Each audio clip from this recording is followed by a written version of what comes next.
A little over 1 year ago, we were experimenting with shorts on our channel Faxverse, and we posted a clip that went viral, getting almost 150 million views.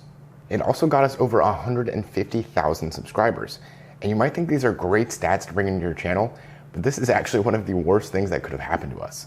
Now this shows that shorts can be really powerful if you use them correctly, but they can also be really bad for you if you use them incorrectly.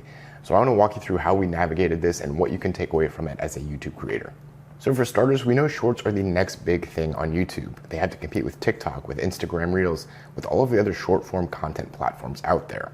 And they're pushing it really hard. They're driving a ton of traffic to short videos on the platform, and they're even rolling out a new ad revenue sharing model specifically for short videos. And this is why it's so easy to go viral with YouTube Shorts right now, and why we were able to get so many views and subscribers through this side of YouTube. Even ignoring this video that went super viral for us last year, shorts make up tens of millions of views of our regular content. And beyond views, they're the biggest driver of subscribers to our channel that we've seen in months and probably even years.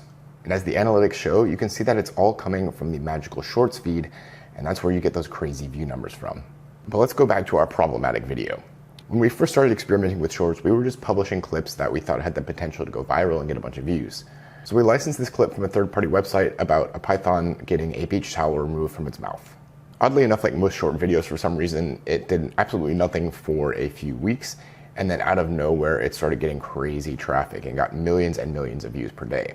And while it looked great at first glance, we were getting tons of views, we were getting tons of subscribers, under the surface, it actually wasn't that good of an experience for us. This is because first, we were getting absolutely no revenue from shorts at the time. This was before the Shorts Fund even rolled out. And two, based on the analytics, we think that it absolutely destroyed our favorite within the YouTube algorithm. Let me show you what that looks like. So the problem for us lies right here in the audience tab. Now with the over 100 million views we got from this video, this is what the breakdown looks like for our audience. Of course, most of them were unsubscribed, over 99%, so we got a ton of new viewers to the channel. So that's, again, one of those signals that if you are publishing shorts, it is one of the best ways to find new audiences and bring them onto your channel and get new subscribers. However, what worked against us was the type of audience that this video was bringing in. Now, this video is not similar to the content we make. There is nothing here that would that relates to any of the other content on our channel. If you're unfamiliar, our channel is pretty strictly focused on old school Hollywood. We're talking like 1960s, 1970s, sometimes even earlier. So this Python video was completely unrelated to the content that we're posting on a daily basis. And when we look at the analytics, we can pretty safely assume that none of the audience who was watching our Python video was going to be interested in our other content. For one, we had a huge international audience. Over 20% of the viewers came from India. And this was a time where YouTube had just started shorts in India, so they were pushing a lot of that traffic on the shorts feed through India, just naturally because that's where the viewers were. But we also had a lot of other countries on here: Indonesia, Japan, the Philippines. All of these international audiences who are not going to even be familiar with US pop culture, especially that from the 50s, 60s, and 70s.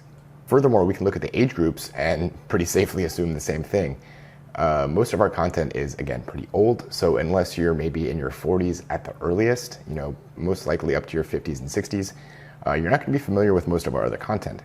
So this short was getting tons and tons of traffic with viewers who would have no interest or perhaps not even any knowledge about the kind of videos that we make.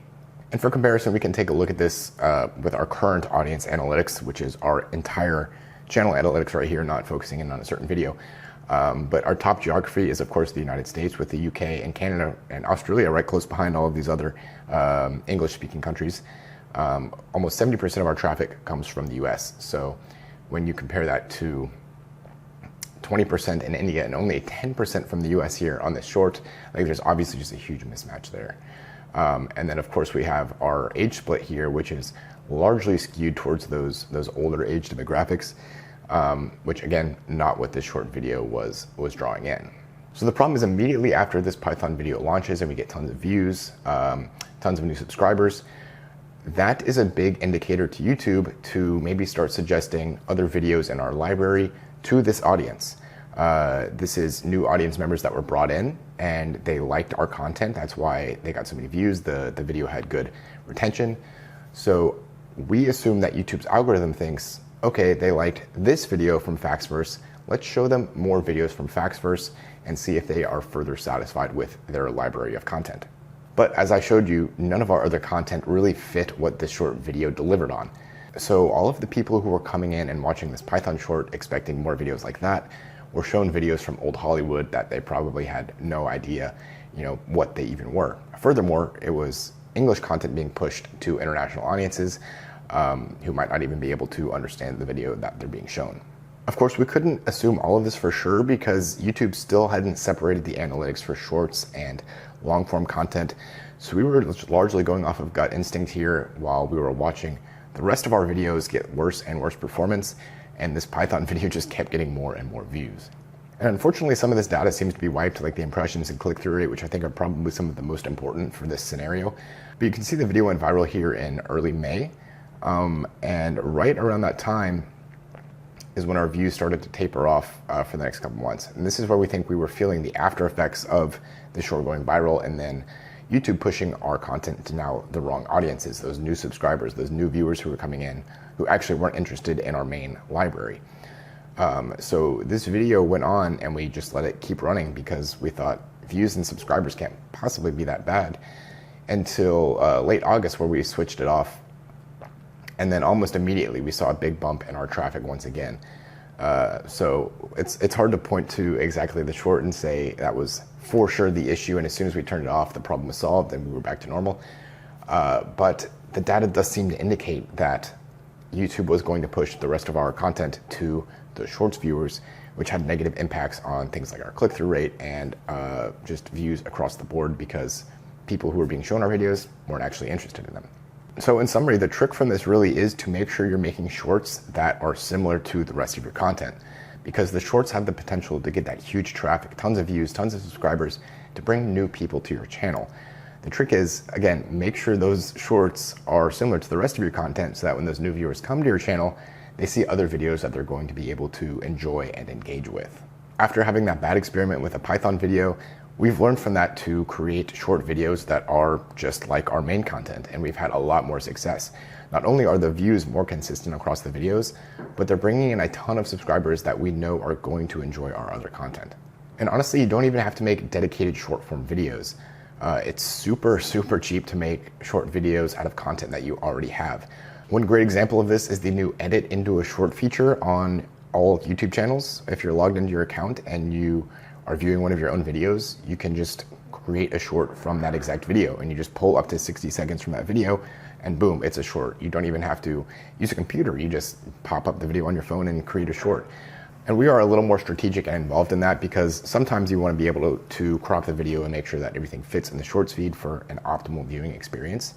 But what we've done is take some of our most popular videos and go into the retention analyzer and pull the 60 seconds or less that are the most interesting from the video, that viewers have already been the most engaged with, pull that and release it as a short, and it's had great success for us. So I'll show you an example with this video. So you can see we did this video about I Dream of Genie that had over 1 million views, so you knew it was successful and there was something in here that audiences liked. So you go down here to the retention graph and it shows you the most effective parts of the video. So we actually had an ad integration here that kind of caused some drop off, but this following part of the video was so good that the video retention actually bumped up higher than what it was before during that section. So what we did is we took a clip from this section of the scene that people think ended the series and turned it into the short, and the short did more views than the original video did, getting over 2 million views, 2,000 subscribers, and again, bringing in audiences that we know are going to go back and like the rest of our content. Maybe even go watch the original video. There's a lot of ways you could approach it to follow up with the audience, but the point is, creating shorts doesn't have to be that hard. You can go and take videos that you've already created and just trim them down into short form videos. But as long as you make sure they are appealing to an audience that will also like the rest of your content, this is one of the easiest hacks for growing your channel and getting a ton of new traffic on your channel, new subscribers, new views. And this is what is slingshotting a ton of small channels into much larger success. So whether you're doing YouTube automation or you're creating a channel of any kind, shorts are such a powerful tool to get you further along in that journey. Hopefully this video was insightful and informative for you guys. If you have any more questions about shorts or growing a channel, drop them in the comments below, and be sure to check out the playlist on screen now for more on our YouTube automation strategies and techniques that we use to run this channel with pretty much no effort.